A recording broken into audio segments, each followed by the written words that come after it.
Tonight you arrive in a room that has waited for darkness. The day has already slipped away outside, beyond the thick mud brick walls, beyond the narrow street where dust hangs in the air and the last footsteps grow distant and slow.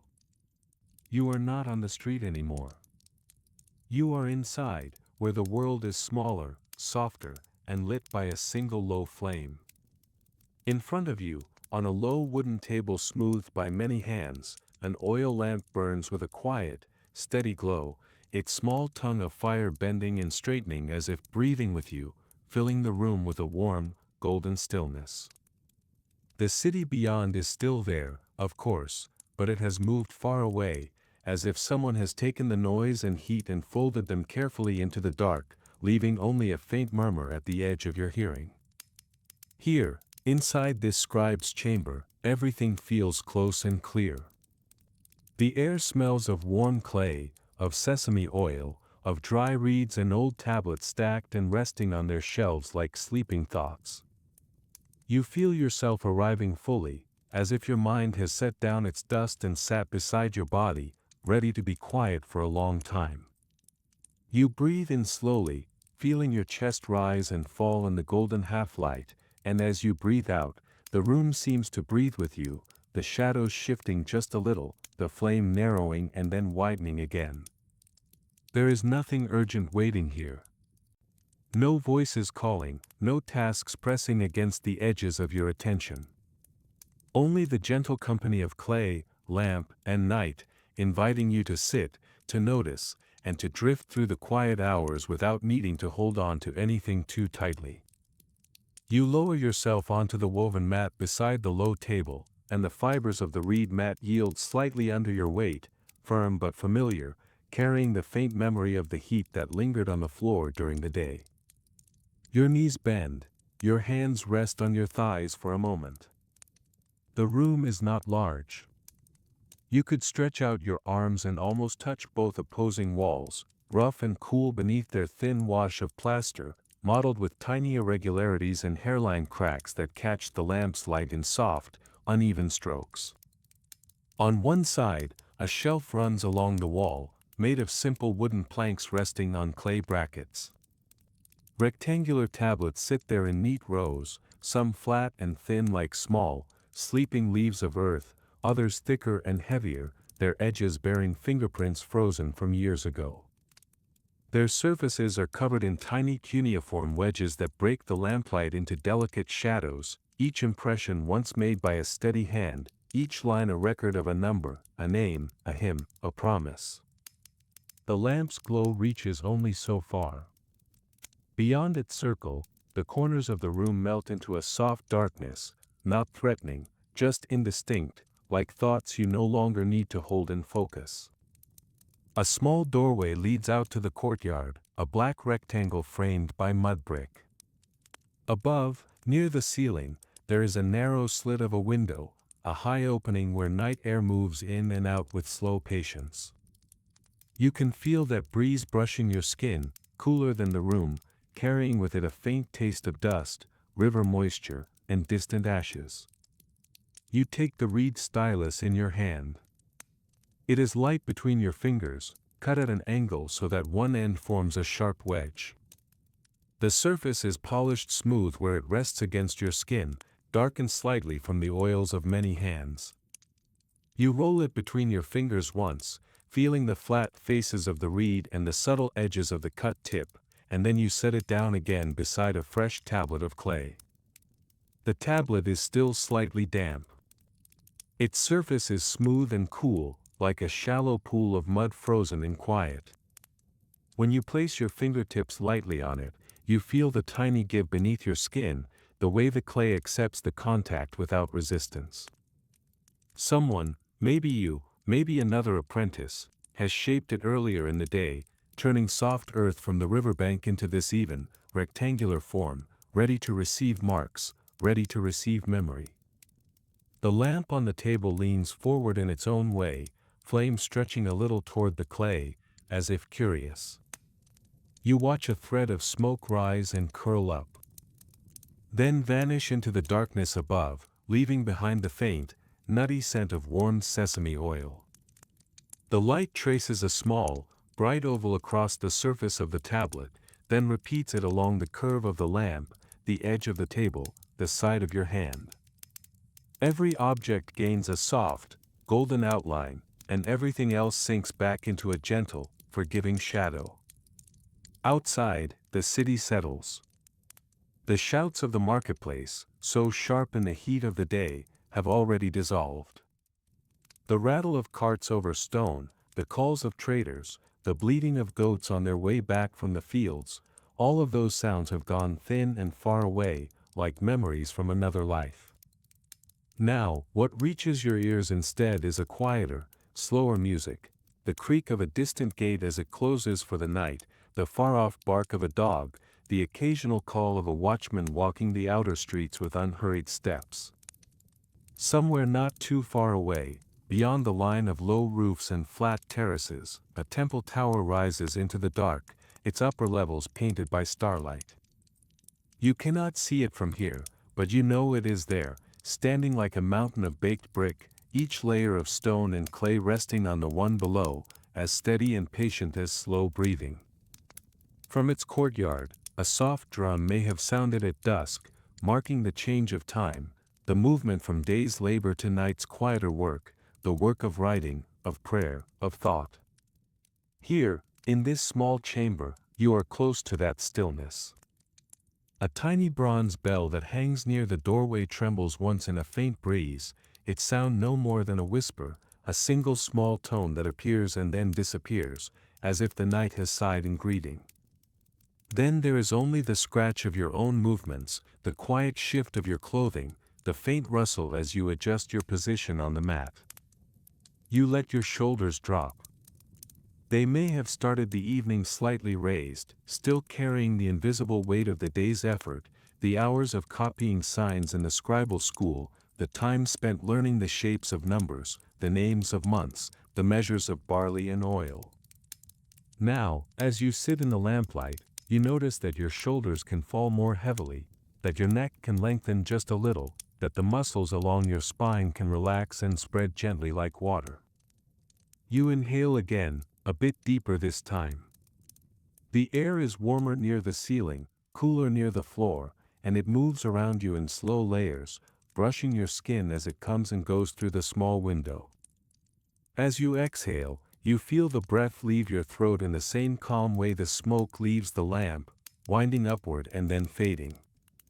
The rhythm is unhurried, in, out, like a very slow tide along the edge of the great river beyond the city walls. Your hands rest now on your knees, palms down, fingers loose. You do not need to write yet. The clay can wait. The lamp has no impatience. The night has just begun, and you have many gentle hours ahead, hours not filled with urgency, but with repeating motions, familiar textures, and the quiet comfort of being inside a safe, steady room while the world outside grows more and more distant, like a dream receding. After a little while, you shift closer to the table. The reed mat whispers under you as your weight moves, strands of woven plant fibers rubbing softly together. Your knees come under the low wooden surface, and your elbows find a place to hover comfortably above it. The table's edges are rounded, worn smooth by repeated contact with arms and wrists and brushed tools. You can feel the slightly cooler temperature of the wood under your skin, a steady, dry softness that contrasts with the slow, living give of the clay tablet.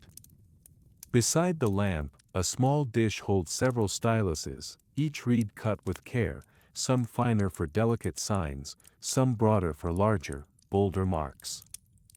A shallow bowl, half filled with water, reflects the lamp's flame as a trembling, upside-down ember, the surface trembling occasionally when a puff of air crosses it. A little piece of scrap clay rests near the bowl, used to test marks or clean the stylus, a simple piece of earth that has become a tool in its own quiet way. You reach for the stylus you had before, the one that fits most naturally in your hand. The reed touches your fingers with a familiar balance, neither too light nor too heavy, and as you lift it, the thin shadow of its tip falls across the smooth clay. The tablet waits, silent and expectant, yet with no pressure, no demand. If you were to leave it untouched tonight, nothing terrible would happen. But you are here, and the act of inscribing, of letting your thoughts gently flow into marks on earth, feels like a calm, continuous breathing of the mind. You bring the stylus to the clay and press. The first small wedge appears, a tiny triangle of darkness where the clay has been displaced, its edges clean, its point firm. The sound it makes is not loud, more of a soft, granular kiss between reed and earth, a muted scratch that barely rises above the hush of your own breath. One sign follows another, each impression part of a pattern you have practiced many times, a sentence you have traced with your hand long before the meaning ever settled fully into your thoughts. You are not writing anything dramatic.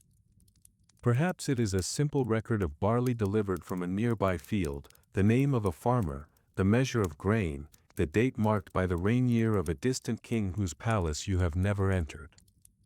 Perhaps it is a short prayer to the moon god, words you have heard spoken in the temple, now being shaped into tiny wedges that will dry and harden and outlast the night. The exact content does not press on you. What matters is the rhythm: press, lift, move, press, lift, move. The lamp, so close to where you work, throws a slanting light across the tablet, and each fresh sign casts a slender shadow. You can see the surface gradually filling, line by line, like ripples crossing a still pool. Your hand moves at an easy pace, neither fast nor slow, as if your arm has learned its own quiet version of walking, taking small steps across the clay, leaving tracks that will remain after you rise and leave the room. With each mark, your thoughts become simpler, more focused on the feeling in your fingers, the exact angle of the stylus, the coolness of the clay on your skin. Every so often, you pause. Your hand lifts away and hovers in the air for a moment, fingers gently curved around the reed. You look at what you have written, not with the anxious eyes of someone checking for errors, but with the soft regard of a person watching waves wash onto sand. The lines of signs, neat and ordered, give the tablet a kind of quiet music, each wedge a note. You enjoy the pattern more than the content, the visual rhythm of repeated shapes that you have grown to recognize in the same deep way you know the feeling of your own footsteps on the path to the river. You set the stylus down, letting it rest on the edge of the dish. Its tip glistens faintly where a trace of damp clay still clings. With the pad of your thumb, you gently smooth a small area of the tablet where a sign feels too crowded, flattening the clay with minimal pressure, erasing without distress. The soft clay receives your correction without resistance, ready to hold the sign again when you are ready. You straighten a little, lifting your gaze from the table. The lamplight feels slightly different from this angle.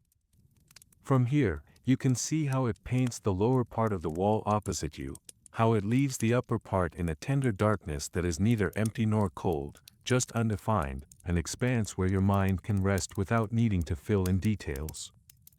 The flame nods very slightly, perhaps in response to your own movements, as if acknowledging that you and it are sharing this stillness together.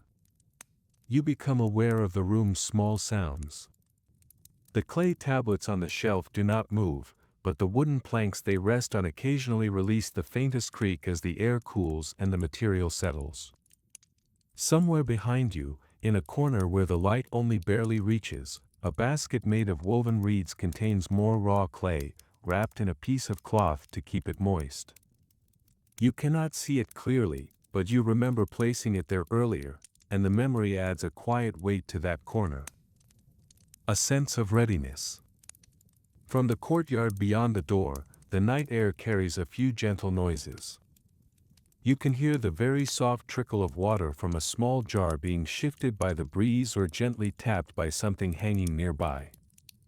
Once or twice, a faint voice drifts past, not calling loudly, just a murmur of conversation between neighbors finishing the last tasks of the day.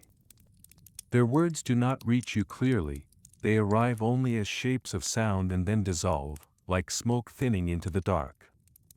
Above all, there is the steady backdrop of the city's nighttime breathing, the distant, low hum of many lives now quieting, the occasional clink of pottery being set down, the far, far-off lap of the river against its banks. These sounds come and go, but the silence that holds them together remains continuous, like a vast, calm surface on which each small noise makes only the gentlest ripple before it disappears. After some unhurried time, you rise to stretch. You place the stylus carefully beside the tablet, making sure it will not roll, and you push yourself up from the mat. Your knees unfold, your back lengthens, and for a moment you simply stand there in the half-light, feeling your own weight gathered into your feet. The floor beneath you is packed earth, cool and firm, rising through the soles of your sandals as a steady, grounding presence. You tilt your head slightly to one side and then the other, listening to the soft pull of muscles along your neck, the subtle release of tension as you let your shoulders settle further down. Your hands hang loosely by your sides, fingers half-curled in relaxation.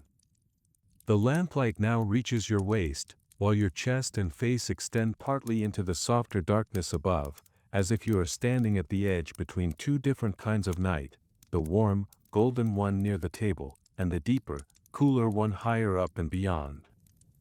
You take a slow step toward the doorway that opens into the small courtyard. The air grows cooler as you approach, brushing your skin in a way that makes you more aware of the warmth behind you.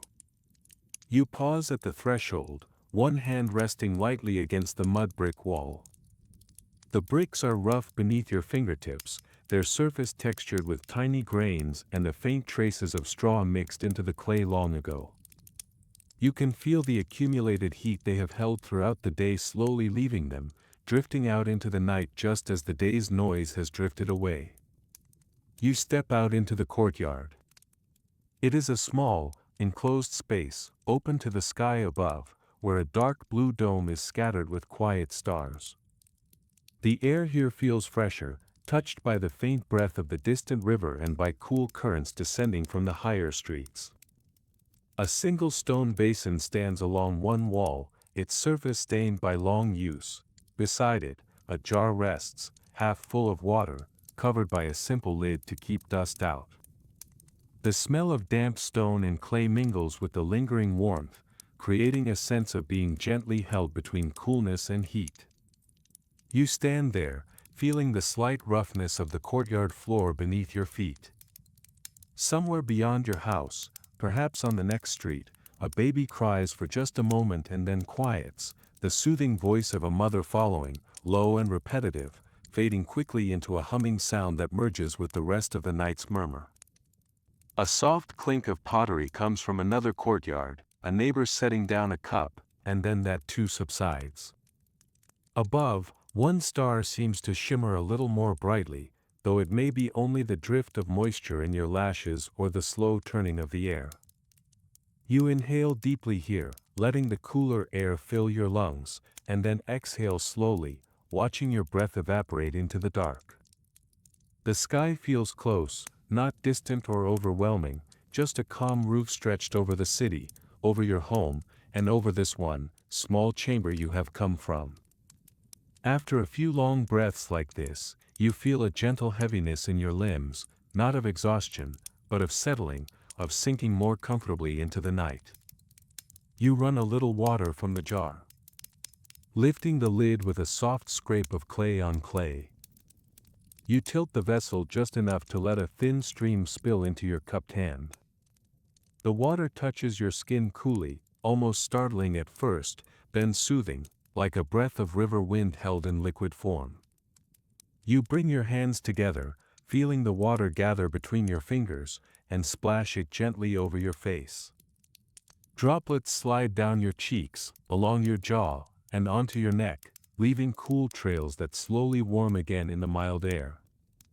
You blink once, twice, looking up at the piece of sky framed by the squared edges of the courtyard walls. For a brief moment, you imagine the river itself in the dark, its broad surface reflecting the stars, the reeds along its banks whispering as they sway. That image drifts across your mind like a small boat, and then it glides away, leaving only the simple stone basin in front of you and the reassuring smell of wet clay. You replace the lid on the jar and wipe your wet hands on a cloth hanging nearby, its woven fibers slightly rough but familiar. The cloth smells faintly of sun and dust and previous evenings like this one. Nothing has changed in any dramatic way. The city is still quieting. The temple tower still stands. Your lamp is still burning inside. Yet you feel slightly refreshed, a little more awake within your sleepiness, as though your body has shifted into a slower, deeper gear for the night ahead. Returning to the chamber, you cross the threshold again. The warmth of the lamplit room greets you like a gentle embrace, not hot, not stifling, just softly enclosing.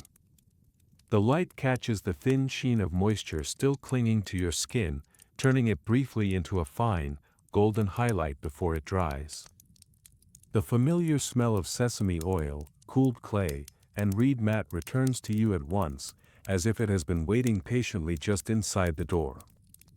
The tablet on the table lies where you left it, your last line of signs poised mid-sentence, the stylus resting near its edge.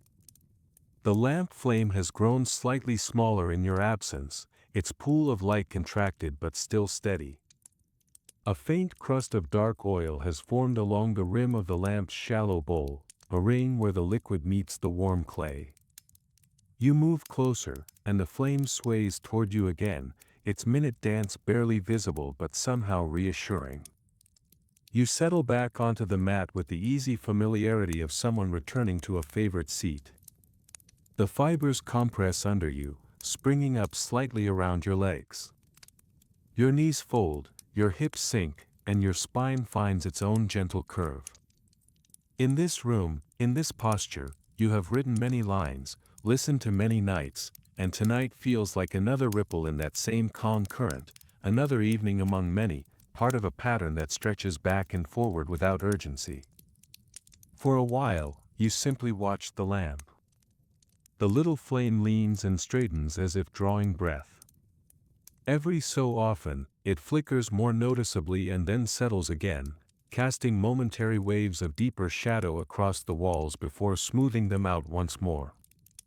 The wick, made of twisted fibers, glows at the base where it meets the oil, a tiny red ember beneath the brighter yellow tongue of fire. Around it, the clay of the lamp has warmed. If you were to touch it, you would feel a gentle heat, concentrated near the bowl and fading along the handle. The heat rises in delicate currents that distort the air slightly, so that the clay tablets and shelves beyond the lamp seem to waver just a little when you look at them through the shimmering warmth, like stone seen through river water. You notice how the light reaches different objects at different angles, the nearest tablet on the shelf, its cuneiform sign standing in sharp miniature relief, the corner of a hanging textile, its woven pattern half visible, the small clay seal resting in a dish, its carved image, maybe a lion, maybe a god, only hinted at in the slanting glow. The rest of the room is not absent, only resting in a comfortable dusk, waiting to be revealed again if the lamp is carried there, but needing no attention right now. In this soft pause, your thoughts begin to wander gently.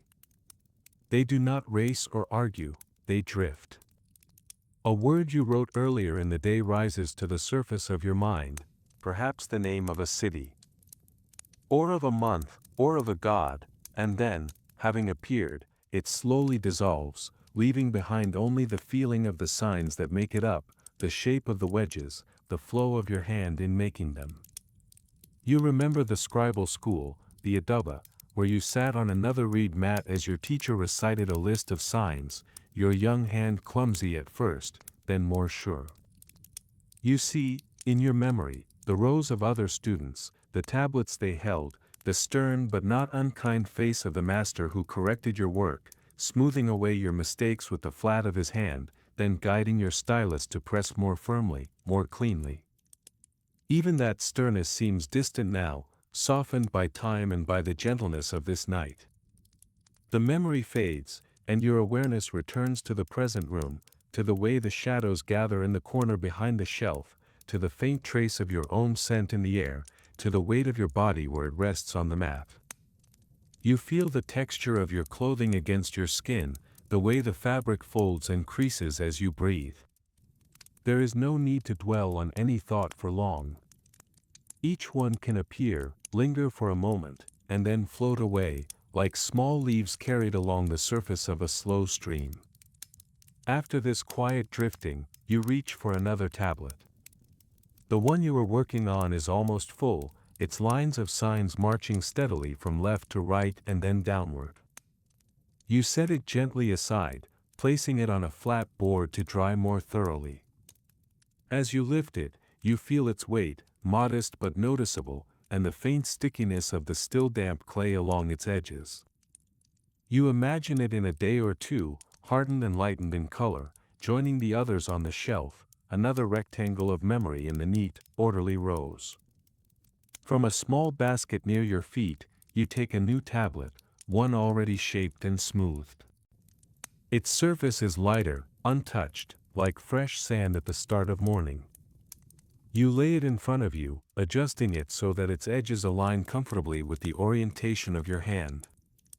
The lamp's light falls across it, creating a gentle gradient of brightness from one side to the other, as if the clay were a landscape with dawn stretching along its face. This time, instead of recording accounts or measures, you may be copying an older text, something more enduring and more familiar, a piece used in the temple or a phrase your teacher considers important. Perhaps it is a short hymn to the rising sun or a line of praise for the city's patron deity. The words themselves are old, older than you, older than your teacher, older even than some of the tablets on the shelf. Tonight, you are simply one more hand in a long chain of hands that have carried those words through the years, pressing them again into the soft earth so they may endure. You choose a finer stylus. From the little dish by the lamp, you pick up a reed with a narrower tip, one better suited for compact, precise signs. It feels light and exact in your fingers, like a delicate tool for carving tiny pathways into the clay. The tip has been cut at a careful angle, producing a fine wedge that will leave crisp marks even when the tablet is crowded with signs. You dip the stylus briefly in the water bowl, not to soak it, but only to moisten any clay residue clinging to it, then wipe it on the edge of the scrap tablet. The sound it makes, a soft, sticky scrape, is strangely pleasant, like the quiet movement of a brush across parchment or the whisper of cloth on stone. As you bring the stylus toward the new tablet, you feel a mild anticipation, not of drama, but of gentle repetition. You know how your hand will move, where the lines will go, how each sign will follow the one before it. There is comfort in that predictability, in the absence of surprise. It is like following a familiar path home along streets you have walked many times, noting the same doorways, the same trees, the same worn stones underfoot, while the sky slowly darkens in a way you have seen countless evenings. You begin to inscribe the first line. Your hand moves steadily, cutting small wedges into the clay with practiced ease. Each sign is like a breath, in and out, the stylus pressing, then lifting, pressing again at a slightly different angle, composing the shape you know so well. You read the signs as you make them, not aloud, but silently, tasting the words in your mind as you form them in the clay. The hymn, or phrase, or simple line you copy may speak of light, of dawn, of the sun that rules the day. Yet here you are, writing it at night, by lamplight, in a room where darkness rests just beyond the glow. There is something quietly satisfying in that contrast, in calling up the memory of daylight within the calm shelter of the night. It is as if you are balancing the two, holding them together gently, the brightness of the sun, remembered, the softness of the lamp, present. The stylus clicks softly against the clay as you form each wedge, the sound barely loud enough to register, more a texture of sound than a note. The tablet gradually fills with signs again, the surface changing from empty smoothness to a rippled field of impressions. You notice how the fresh marks look slightly darker, still moist in their depths, while the untouched edges of the tablet remain a more uniform tone. In this, too, there is a kind of slow, visual music, a pattern emerging in the warm half-light. Time passes in this small, steady way. You add line after line, the repetition smoothing your thoughts, until you are no longer concerned with the beginning or end of a text, with how much is left or how much is done. You are simply there, in the middle of it, resting in the ongoing act of writing. The night outside gradually deepens. The last voices fade from the neighboring courtyards. The city's distant sounds grow softer still. Once, somewhere far off, you hear the muted call of a horn, perhaps from the city wall, a simple signal exchanged between watchmen who stand under the stars, scanning the dark plains. The sound is low and drawn out, more like a long breath than a shout, and when it ends, the silence flows back into its place, undisturbed. Inside your chamber, the lamp's oil slowly diminishes. You pause to add a little more, lifting a small, narrow-spouted jar and pouring carefully, drop by drop, into the bowl. The liquid shivers as it enters, the flame briefly shrinking and then swelling. Its edges turning momentarily blue before settling back into steady yellow. The smell of warm oil grows slightly stronger for a moment, rich and nutty, then blends again into the rest of the room's gentle scents. An older scribe enters, quietly. You hear the soft tread of bare feet in the corridor before you see him, a slow, measured sound, unhurried and familiar. The doorway darkens slightly as his figure appears there, a calm silhouette framed by the dim light from the courtyard behind. He pauses for a moment, letting his eyes adjust to the lamp's glow, then steps inside, closing the door partway to keep the night air from flickering the flame too much. He says your name in a low, warm voice, not loud, not sharp, just a simple greeting that acknowledges your presence without disturbing the silence. You turn slightly on the mat, looking up at him. His face is lined in a way that can only come from many years of work and thought, but his eyes are steady and clear. The lamplight catches in them, adding tiny sparks to their dark centers.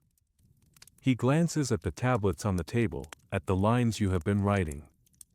There is no criticism in his gaze tonight, only quiet approval, the contented nod of someone who recognizes a familiar dedication.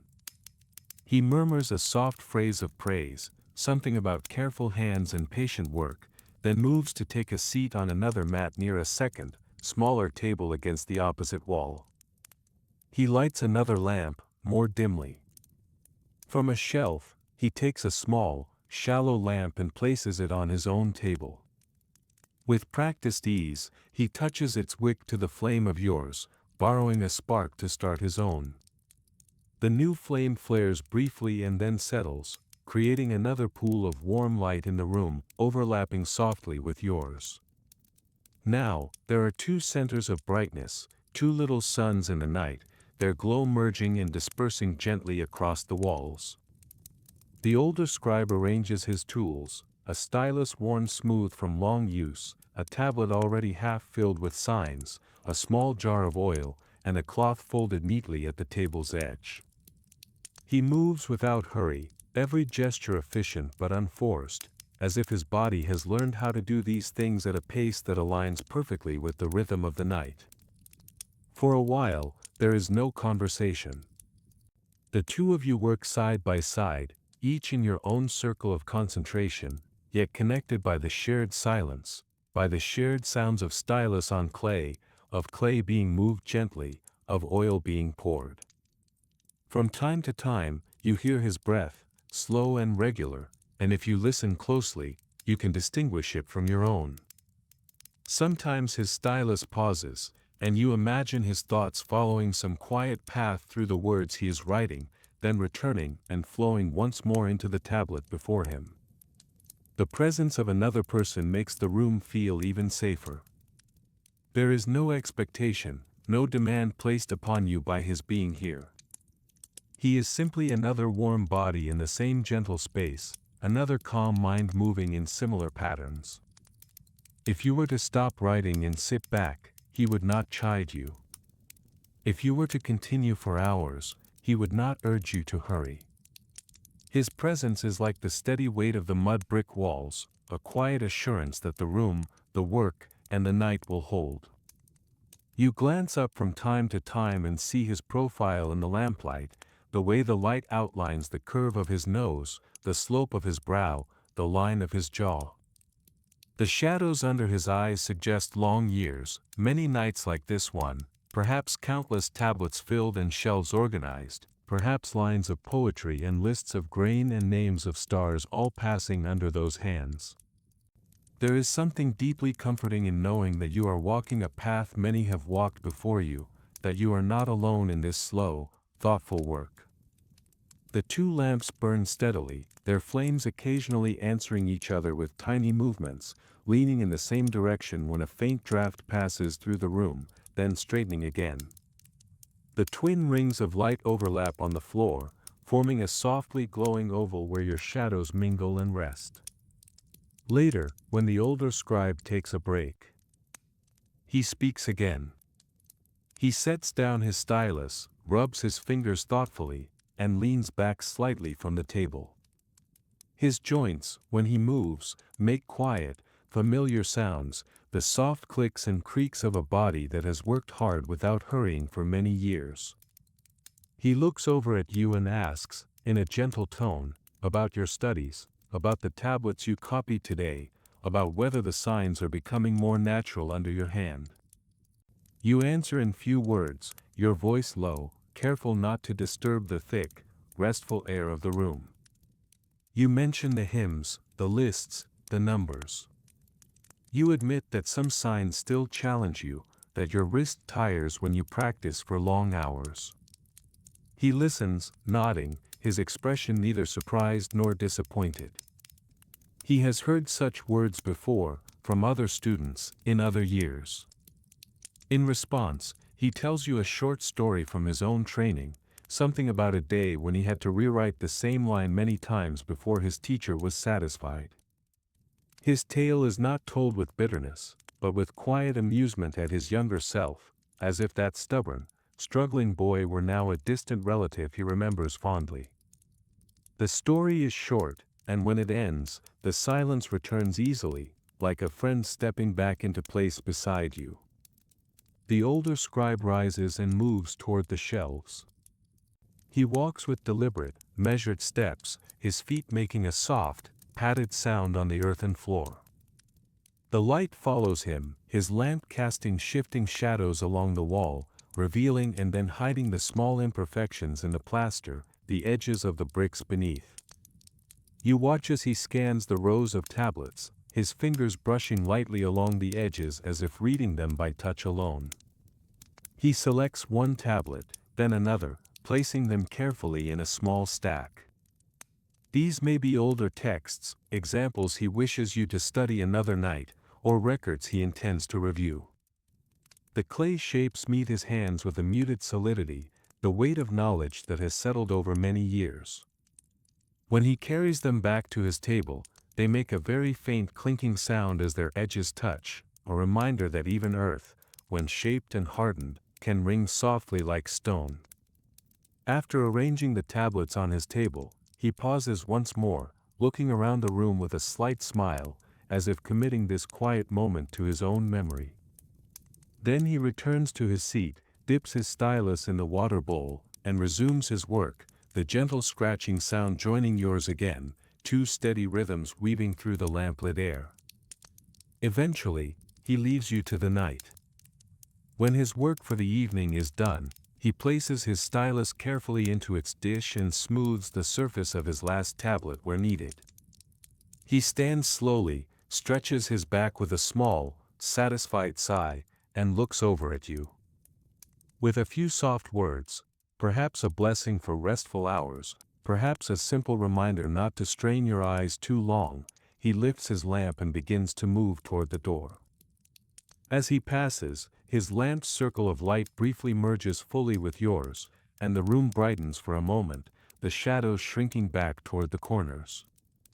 You catch a glimpse of more details, a faint mark on the wall where a pot once rested, a tiny crack along the edge of a shelf, a woven cord hanging beside the door. Then, as he steps into the corridor, his lamp's glow slips away, and the chamber returns to its earlier, softer illumination. The door closes almost completely, leaving only a narrow line where a sliver of cooler darkness peeks in. His footsteps fade down the corridor, then into the thicker fabric of the sleeping house. You are alone now, but it does not feel like emptiness. It feels like a room that has grown more intimate, more focused, a small, warm island of light in a vast but gentle sea of night. You look once more at your tablet, then let it rest. There comes a moment when your hand, still capable of continuing, feels the quiet suggestion to pause. The line you have just finished ends in a place that feels natural, a soft boundary between thought and thought. You set the stylus down, press your fingertips into the clay one last time to smooth a tiny irregularity. And then lift the tablet carefully, placing it beside the others on the drying board. Your wrist relaxes as you let go. The fingers that have held the stylus for so long open and close slowly, exploring the air instead of the clay. The absence of weight feels unusual at first, then pleasant, like the lightness that follows setting down a heavy jar. You rub your thumb along the side of your index finger, feeling the faint roughness where the reed has pressed, a small physical memory of your work tonight. The lamplight, without your hand constantly moving in it, seems more still, more concentrated. The tiny flame now has fewer distractions, and it burns with a quiet, unwavering core. Shadows once again deepen along the walls, gathering in corners like soft folds of fabric. The shelf of tablets stands steady and silent, holding the words of the day and of many days before, each one a small, earthbound echo of thoughts that once passed through minds like yours. You decide to tidy your tools. There is no rush, the night is still broad and accommodating. You begin by collecting the styluses, placing each reed into its dish with care. You gently clean the tips on the scrap clay, scraping away the excess, returning tiny fragments of earth back to the waiting lump. The sound is repetitive, almost soothing: scrape, turn, a soft pattern of motion and sound that requires minimal thought. You check the water bowl, noticing how its surface has stilled completely, reflecting the lamp as a small, shimmering star in its depths. You may pour out the remaining water later, or leave it for the morning. For now, you simply set the bowl a little further from the tablet, making space on the table. You adjust the small jar of oil, wiping a ring of residue from its base with the corner of a cloth, the cloth's fibers absorbing the oil with quiet efficiency. Each of these tasks is small, almost trivial, yet there is a kind of comfort in them. By ordering your tools, you are also settling your own thoughts, smoothing out the last unevenness of the day. You know where everything will be when you return to this place tomorrow evening, or the evening after that. The predictability wraps around you like a light blanket, reassuring you that the work, the room, and the quiet pattern of your nights will continue. When you are finished, you sit back from the table. The woven mat beneath you has warmed from your body's presence. You can feel that warmth radiating slightly into the air around your legs, mingling with the mild glow from the lamp. You lean your back gently against the wall, feeling the cool, solid surface meet your spine. The temperature difference between your body and the mudbrick is subtle but perceptible, a calm exchange of heat that slows your breathing and anchors you even more firmly in the present moment. You tilt your head to one side and look at the shelves along the wall. Row upon row of tablets rest there, some thin and small, some thick and weighty, some bearing fresh, dark impressions, others pale and worn with age. Together, they form a landscape of memory, of agreements, of songs, of names. They are the earth, shaped to hold the traces of human thought, and they will likely remain when your own breath has long since no longer moved in and out of your chest. Thinking of this does not trouble you. On the contrary, it feels peaceful, like knowing that the river will still flow after you have moved on, that the stars will still rise above the city long after tonight. Your part in this ongoing pattern is small, but not insignificant. You have pressed your own signs into the clay, you have placed your own tablets on the shelf, and you have shared this room with others who have done the same. That is enough. Your eyes wander to the small objects around the room. Near the shelves, a simple amulet hangs on a cord from a nail in the wall, the faint outline of a protective figure carved into its clay surface. Its details are barely visible in the lamplight, but you know them by memory, a tiny lion, perhaps, or a god with hands raised in blessing. The amulet swings slightly on its cord when a mild draft passes, moving so slowly that it is almost imperceptible. A subtle reminder of invisible currents of air. On a low bench near the door, there is a folded piece of cloth, perhaps a spare garment or a covering for the tablets. Its edges are neatly aligned, and the fabric surface shows faint creases from previous uses. A small clay cup rests beside it, empty now, but bearing a dark ring inside where liquid once stood. The cup's rim is slightly chipped in one place, a small imperfection that does nothing to diminish its usefulness. In a corner, where the lamplight only grazes the floor, a bundle of reeds leans against the wall, tied together with a thin cord. These are future styluses, future tools, still in their raw state. Their tips are uneven, their surfaces rough, but when you look at them, you can imagine them cut, shaped, and smoothed, ready to press new lines into clay. Even things that seem still in this room carry the quiet promise of future activity, yet that promise is not urgent.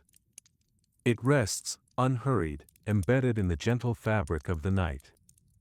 Outside, the night deepens further. You can tell not by any sudden change, but by the gradual thinning of sounds.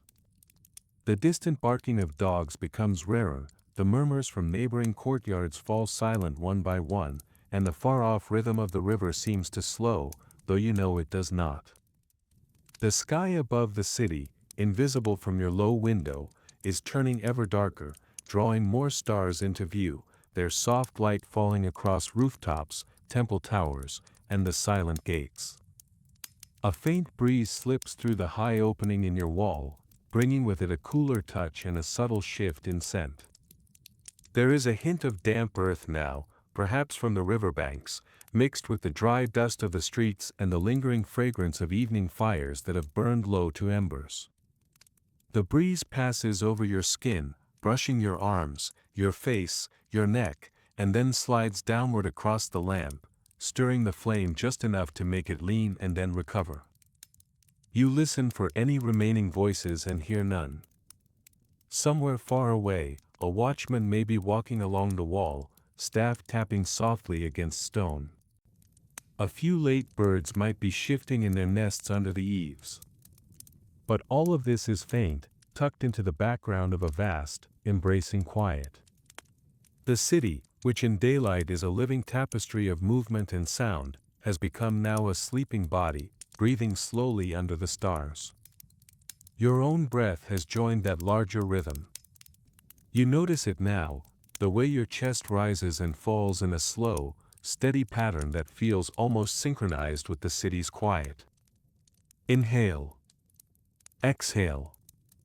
Each breath is deep but not forced, like the natural expansion and release of the river's water against its banks. The more you notice this rhythm, the more it seems to soften any stray thoughts that might try to form edges, smoothing them into rounded shapes that easily roll away. Your eyelids grow heavier. They do not demand to close, but they begin to drift downward a little more often, lingering halfway before lifting again. The lamplight blurs slightly when your eyes are half-lidded, the flame becoming not a distinct shape but a soft, glowing presence, a small sun behind a veil. The edges of objects lose their sharpness, becoming gentler, like lines drawn in sand rather than carved in stone. If a thought arises, about the day, about tomorrow's tasks, about a line you might need to copy again, it arrives as if wrapped in cotton, its potential sharpness muffled. You acknowledge it, see its outline, and then let it pass, not clinging to it, not spinning it into a story. There are no problems here to be solved, no conflicts to resolve, only the simple existence of this room, this body, this breath, this flickering yet constant flame. You decide to lie down.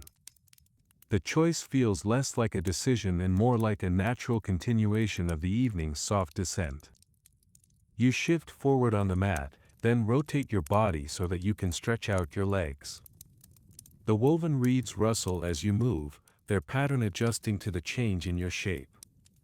Slowly, you lower your upper body, one hand reaching behind to guide your weight, until your back meets the mat and you are reclining. The earth beneath you supporting every part of you without complaint. Your head rests on a folded cloth or a simple cushion, its stuffing shifting slightly to cradle the curve of your skull. From this angle, the ceiling above looks like a quiet sky of plaster and brick, its imperfections now a gentle landscape of shadows and lighter patches. The lamp's glow reaches upward, illuminating part of it, while the rest fades into a soothing darkness where your gaze can sink without needing to find anything. You turn your head slightly so that you can still see the lamp, though now it appears from the side, its flame elongated in your vision, the bowl casting a rounded shadow on the wall behind it. The shelf of tablets is also visible in your peripheral sight, their shapes rectangular and steady, like a row of low hills under a sunset that never quite disappears. Everything is familiar, arranged in a way your body recognizes without having to think. Lying there, you feel more of your weight. Your shoulders sink gently into the mat, followed by your spine, your hips, your legs, your heels. Each part seems to settle one after the other, as if the earth beneath you is inviting each fragment of tension to loosen and sink down. Your arms rest at your sides, palms facing either up or down, whichever feels more natural. Your fingers curl slightly, then relax, no longer required to grip stylus or tablet. You notice the temperature of the room more clearly now, the way the air touches every exposed part of your skin. Where your body is covered by cloth, a small pocket of warmth accumulates, like a personal climate slowly forming around you. Where your skin is bare, the air moves more freely, exchanging heat with you in a slow, balancing motion. Nothing is too hot or too cold. Everything tends toward a comfortable middle, a gentle equilibrium. Your breath continues, now even more obvious to you as your chest rises and falls under the fabric. You may feel your heartbeat as well, a slow, regular tapping deep within your chest or in the quiet drum of your pulse in your neck or wrists. It is a rhythm that has accompanied you through all the day's noise and now continues just as steadily in the night's quiet, unchanged, unconcerned, simply doing what it has always done. Your thoughts begin to loosen. They are still there, small and occasional, but they drift more than they stay. One moment, you might think of the river flowing past the city, its surface black at night but carrying, beneath that darkness, cool currents of water laden with silt, fish, and the reflected memory of the sky. The next moment, that image dissolves, replaced by a brief thought of a sun-baked courtyard at midday, or of a distant field of barley gently bending under a breeze. Sometimes, your mind offers you little fragments of scenes that are not exactly memories and not exactly dreams, the sensation of walking along a stone-paved street with no particular destination, the sight of a cat stretching on a wall, its back arching and tail flicking lazily, the sound of sandals scuffing along a temple corridor as someone passes by far away. These images come and go without order, soft and unthreatening, like loose threads woven lazily into a cloth that will never need to be finished. Every few breaths, you return, almost automatically, to the feeling of the mat under you, to the glow of the lamp, to the solid weight of the mud brick walls around you. This room becomes your anchor, the fixed point in a slowly turning world of drifting images. No matter where your thoughts wander, they can always settle back here, on the sensation of being in this safe, small space, held by the night. The lamp flickers again. Perhaps a mild draft has slipped through the high window, or your own breath has stirred the air in some subtle way. The flame bends, shrinks for a heartbeat, then lifts again, sending a brief wave of changing shadows across the ceiling and walls. For an instant, the shelf of tablets seems to stir, the amulet on the wall appears to sway a little more, the edges of the doorframe blur. Then, as quickly as they shifted, they settle back, and the room returns to its familiar shapes. You watch this small drama unfold with a sense of calm detachment. The lamp's movements are gentle, incapable of startling you. Even the shadows here are tame, their forms rounded, their darkness never complete. They do not hide danger, they hide only the details you do not need to pay attention to right now. In the places where the light does not reach, you imagine only more of the same, more walls, more air, more simple objects at rest. The oil in the lamp is lower now, but still more than enough. You know, without needing to check, that it will continue to burn for a long while yet, its flame gradually shrinking as the hours pass, eventually becoming a small ember before it dies. Whether you are awake to see that happen or already deep in sleep, the lamp will complete its own cycle without fuss, its quiet work done, its warmth given. You close your eyes fully for a moment. Behind your lids, the lamplight becomes a diffuse glow, a faint warmth seeping in rather than a sharp image. You can still tell where the light is, can still feel its presence, but you no longer see the details of the flame or the objects it illuminates. Instead, you see other things, softer, less distinct. Perhaps faint lines of color, perhaps hazy shapes that do not resolve into anything specific, perhaps a leftover impression of the room's layout. Your other senses step forward. You hear the tiny sounds more clearly, the very soft hiss of the lamp's flame consuming the oil, the distant, almost inaudible creak of wood adjusting to the cooler air, the faint movement of your own clothing as your chest rises and falls. You feel the mat's texture more distinctly against your back, the weight of your body pressing down in a slow, steady way. You may open your eyes again, just to reassure yourself that the room is still there exactly as you left it. It is. The lamp still burns, the shelves still stand, the amulet still hangs. Or you may choose to leave your eyes closed, trusting that the room is holding you, that nothing sudden or unexpected will appear.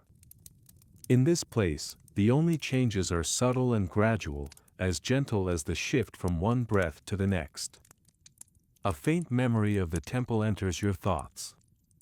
You see, in your mind's eye, the broad courtyard paved with stone, the tall columns painted with faded colors, the large doors that hide the inner sanctum.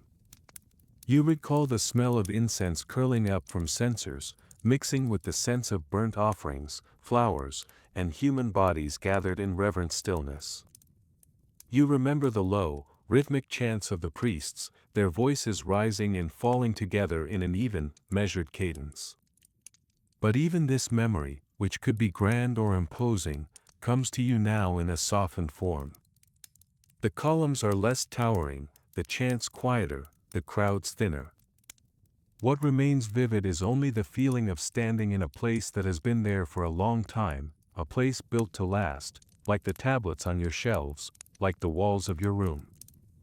The God's presence, whether imagined or real, is not terrifying, it is a steady, watchful calm, like the gaze of an elder who sees much and judges little. This thought, too, drifts away.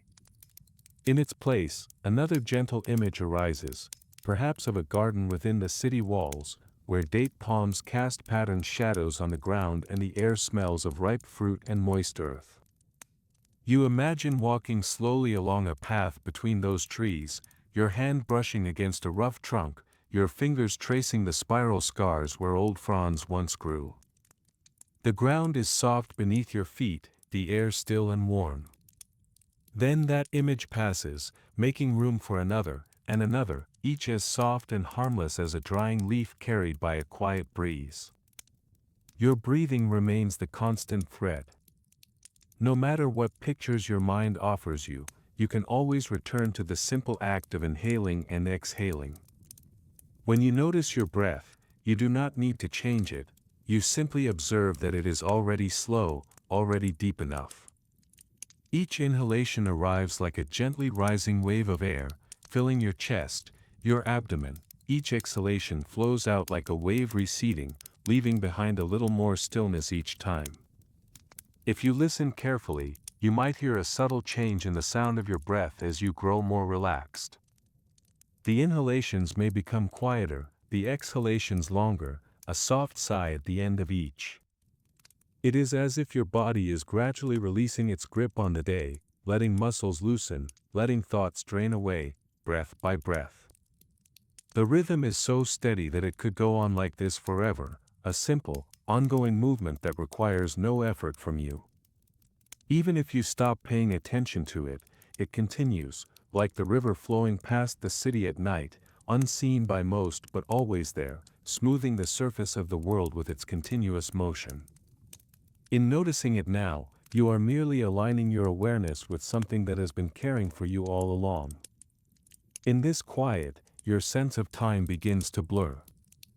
You cannot say exactly how long you have been lying here, nor how long you spent writing, nor how many nights before this one have followed a similar pattern. They all seem to blend together into one extended evening, one long, peaceful stretch of lamplight and clay and breathing.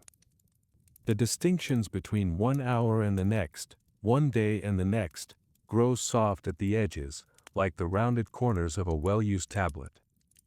The room itself feels timeless. The mud brick walls, the reed mat, the shelves, the lamp, these could have been here for many years, and they will likely remain, in their own forms, for many more. Even if they are someday replaced, the pattern will continue, another lamp, another mat, another scribe, another quiet night. You are part of a cycle that moves slowly, steadily, without sharp turns or abrupt endings. This sense of continuity is deeply soothing. It tells you that you do not have to hold everything together by yourself, that you are supported by a larger structure. The city, the temple, the river, the earth beneath it all. Your role is small but real, like a single sign pressed into clay that joins thousands of others to form a text. You can rest in that knowledge, feeling its gentle weight settle like a soft blanket over your thoughts. The lamp's flame has grown smaller now. You notice it when you open your eyes again, if you do. The flame is still steady, but lower, its shape more compact. The bowl of oil is shallower, the wick shorter. The light is slightly dimmer, casting longer, softer shadows. The room has grown darker overall, though not in a way that feels threatening. It is as if the night itself has drawn closer, wrapping more firmly around the chamber, leaving just enough light to see by and no more. In this dimmer glow, the details of the room are less insistent. The cracks in the wall, the patterns in the mat, the tiny imperfections in the clay tablets all fade into a more uniform presence. You know they are there, but your eyes no longer feel compelled to explore them. They can rest, half open or closed, content with the broad shapes, the luminous oval of the lamp, the rectangular line of the shelf, the gentle curve of your own arm resting beside you. If you choose to sit up again, the room would accept this. If you choose to stay where you are, it accepts that too. There is nothing you must do now, no text that must be finished, no task that must be completed before you can rest. The night around you has opened its arms wide, and you are already lying there within them, safely held. You feel your body growing heavier. Not in a burdensome way, but in the sense that each limb, each muscle, each bone is surrendering more fully to gravity, as though the earth beneath you has quietly reached upward to take just a little more of your weight into its keeping. Your legs seem to sink deeper into the woven mat with each slow breath, not falling, not collapsing, but settling with a gradual, peaceful inevitability. The reeds beneath you respond in their own subtle language, a faint crackle as the fibers shift, a gentle yielding where your hips rest most heavily, a smoothing out of places where the mat had held the day's warmth. Your arms settle more completely at your sides, palms loosening, fingers uncurling until they rest in quiet arcs against the floor. Your shoulders slip downward, as though some small knot of tension hidden under the skin has finally untied itself. Your head, too, feels more solid where it meets the cushion.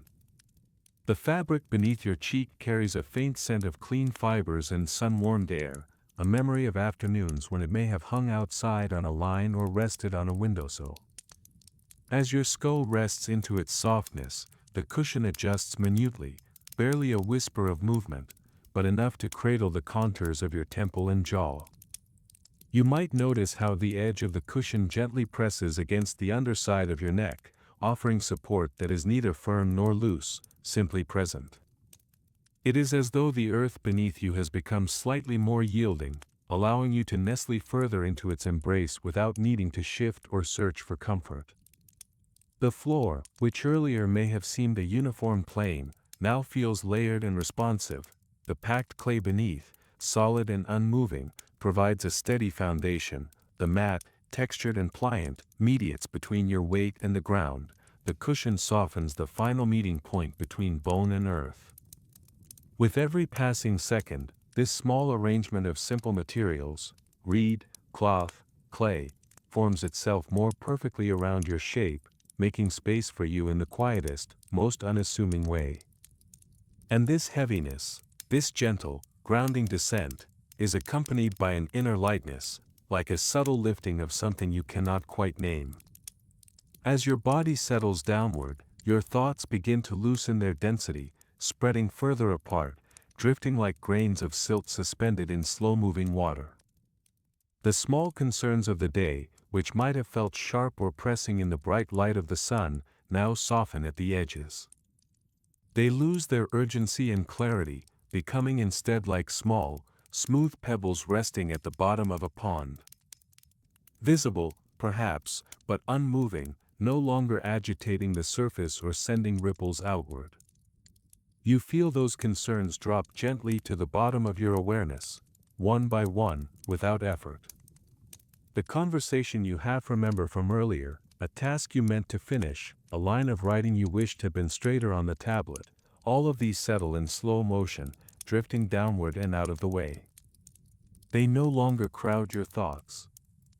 They no longer rise toward the surface. They simply rest, arranged in quiet, harmless stillness.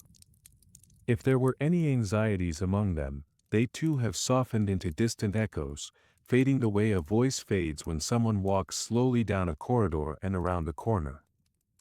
They do not disappear abruptly, they grow faint in a gentle, natural way, as though the room itself absorbs them into its mud brick walls, dispersing them like warmth leaking out of cooling pottery. Any unfinished tasks, any responsibilities you might normally hold with a feeling of gentle pressure, now take on the patient character of the tablets on the shelf, steady, silent, waiting without expectation. They can wait through the night. They can wait until morning. They do not press in on you now. The night does not ask you for plans, for answers, for effort. It does not require clarity or structure or resolve. The night asks only that you be here, breathing, resting, existing gently in this small chamber of mud brick, reed, and light. It offers you this stillness freely, without condition. You do not need to earn it. You only need to remain, sinking a little deeper into yourself, becoming softer at the edges, becoming simpler in your thoughts. Random, gentle images continue to drift through your mind. They arrive with the same softness as a cool breeze sliding through the window, barely disturbing the air, passing across you without changing the room. You might see, for a moment, the sun rising over the city's walls, an image that feels familiar even if you are not sure when you last watched such a sunrise. The tops of the mud brick houses glow gold, catching the sun's first touch while the streets below remain wrapped in cool blue shadow. That contrast, warm gold above, quiet blue beneath, lingers in your mind for a few breaths, calm and without urgency. The rooftops seem still. The birds that might fly across them appear only faintly, as small shapes more suggested than seen. Then the image shifts, like a cloud moving across the face of the moon. You glimpse the river again, this time in daylight, its surface spotted with small boats. The boats do not move quickly, they drift, carried by the ancient current. Their sails, simple cloth catching the breeze, billow gently, occasionally dipping or swaying in a way that feels rhythmic. The sunlight plays across the ripples, brightening them, then dimming them, as though the water breathes. Another moment, and you find yourself imagining a field of freshly plowed earth, the furrows running in neat rows, waiting for seed.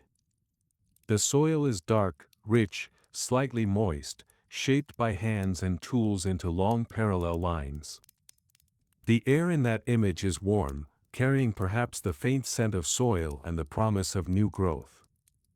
The field stretches outward in even rows, repeating lines that recede toward the horizon, calming in their order. None of these scenes require you to do anything.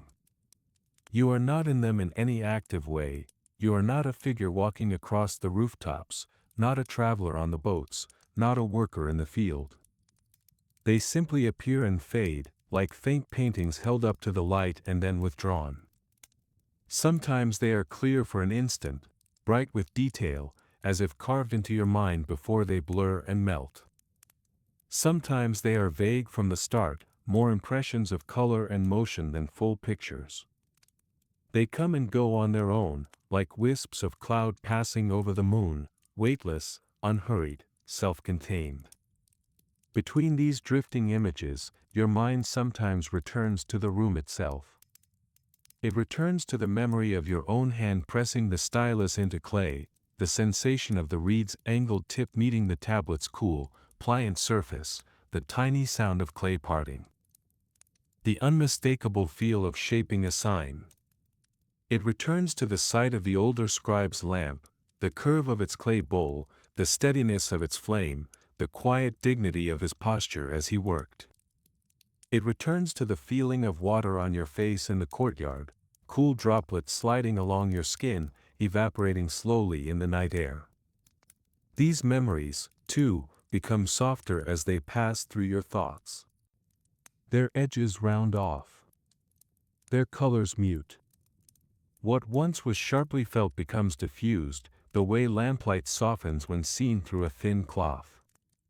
Everything in your inner world seems to be moving toward the same gentle, even tone, the same quiet temperature of thought, a kind of mental dusk where nothing is fully dark and nothing is brightly lit, where every idea rests in a calm middle space. Your sense of you becomes broader, less defined. Lying there, you are not only a student, not only a worker of clay and signs, not only a resident of this city. Those labels, which usually shape your days and help the world understand you, begin to fade into the background. For a few moments at a time, they fall away entirely. You are simply a body breathing in a room, a small warmth among other forms of warmth, a piece of the earth resting upon itself. Your existence feels quieter, more elemental. You are presence, not role. You are breath, not task. You are warmth, not effort. The boundaries between your body and the room feel less sharp. The warmth of the lamp, the coolness of the wall, the firmness of the floor, the softness of the mat, all these sensations mix together with the feeling of your own skin, your own muscles, your own bones. The textures overlap. the temperatures blend. It becomes harder to separate where your body ends and the environment begins. You become part of the chamber's quiet, part of the night's larger stillness, as though the silence is not merely around you but inside you as well, threading through your thoughts like a fine, calming fabric. Even the distinctions between inside and outside blur slightly. The air that fills your lungs was outside a moment ago. Now it is inside you. Soon it will leave again, returning to the room, to the courtyard, to the streets, to the sky. This cycle repeats without interruption, without strain, without need for your conscious attention. You simply breathe, and in doing so, you participate in the gentle exchange between the chamber and the world beyond. The same air that passes over the river and through the temple courtyard also passes over your face. It brushes the lamp's flame. It moves across the drying tablets. It cools the mud brick walls and slides along the mats on the floor. Each breath you take connects you to all of that, without effort, without intention. You are, simply by breathing, joined to everything around you. Thoughts become fewer. Breaths become longer. Each inhale stretches out, slow and even, filling your chest with a lightness that feels almost like floating. Each exhale flows out as though it has all the time in the world, extending itself gently into the quiet. Your lungs follow a rhythm that seems older than the city, older than the river, older than memory itself, a rhythm of calm persistence. There may come a point when the images that drift through your mind grow so faint that you barely remember them when they pass. A fragment of a face, a piece of a doorway, a patch of blue sky, a line of writing on a tablet, each appears as if from very far away and then slips back into the distance almost instantly. They no longer arrange themselves into stories. They do not demand attention. They simply arise, shimmer briefly, and dissolve. They are like single, soft notes sounded in an otherwise continuous hum of silence, notes that neither disturb nor alter the melody, but merely float for a moment before blending back into it. Your breath, however, continues to move in its quiet pattern. Inhale, exhale. Pause, inhale again. The pauses between breaths may lengthen slightly, not in a worrying way, but in the way of someone who is deeply relaxed, someone whose body needs very little effort to keep everything in balance. Each exhalation feels like a gentle release. Like dropping a small stone from your hand and hearing it land softly in sand, sinking without sound. The lamp's glow, where it reaches your closed lids, is a faint warmth, neither pulling at your attention nor disappearing entirely. It is simply there, steady and soft, like the awareness of your own heartbeat.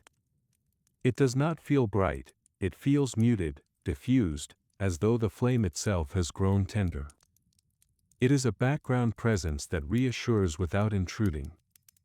If the lamp were to go out, the room would be darker, but the night itself would still be there, still holding you, still gentle. At last, the line between waking and dreaming becomes very thin, almost imperceptible. You might find that you no longer know whether the images in your mind are passing thoughts or the first fragments of dreams. The transition is so smooth that there is no clear boundary, no single moment when you can say, "Now I am awake," and the next when you can say, "Now I am asleep." Instead, wakefulness slowly spills into sleep the way oil spills slowly across water, floating, spreading, blending at the edges without turbulence. You feel safe enough to let go. The mud brick walls around you are solid, they have held generations of sleepers and will hold you just as steadfastly. The city is quiet, its streets emptying of sound and movement until only the faintest traces remain. The temple stands watch across the distance, its tower rising into the sky with ancient calm. The river flows, steady and patient, carrying the night's reflections upon its surface. The tablets rest on their shelves, unmoving, their signs unchanging.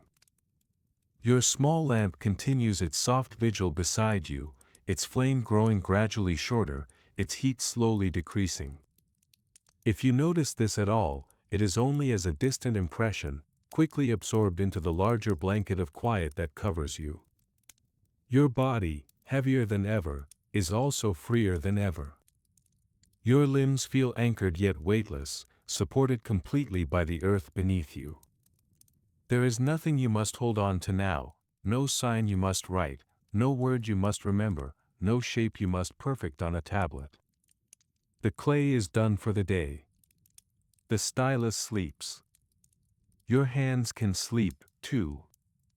Your eyes, if not already closed, close now without effort, as naturally as the sun setting behind the city walls, sliding down beyond roofs and courtyards and palm tree silhouettes until it rests out of sight.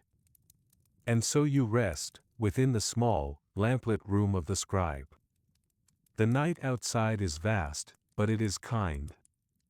It wraps itself around the city, around your house, around this chamber, like a dark, soft cloak woven from cool air and distant starlight. Inside it, you lie on your woven mat, your breath quiet, your heart slow, your thoughts dissolving into an easy drift. The shelves of tablets keep their silent watch, holding words that will not trouble you now. The amulet on the wall hangs motionless, its unseen figure content to guard without making itself known.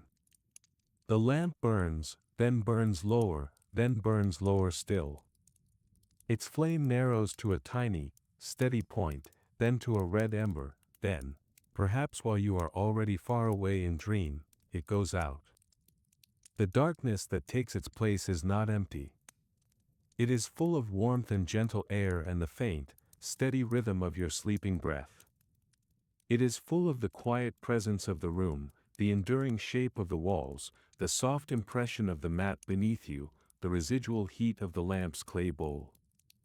In this darkness, where time moves slowly and softly, you remain safe in the scribe's quiet chamber, cradled by mudbrick, by night, by the low, eternal murmur of the distant river, while dreams rise and fall like small, silent waves on a vast, calm sea.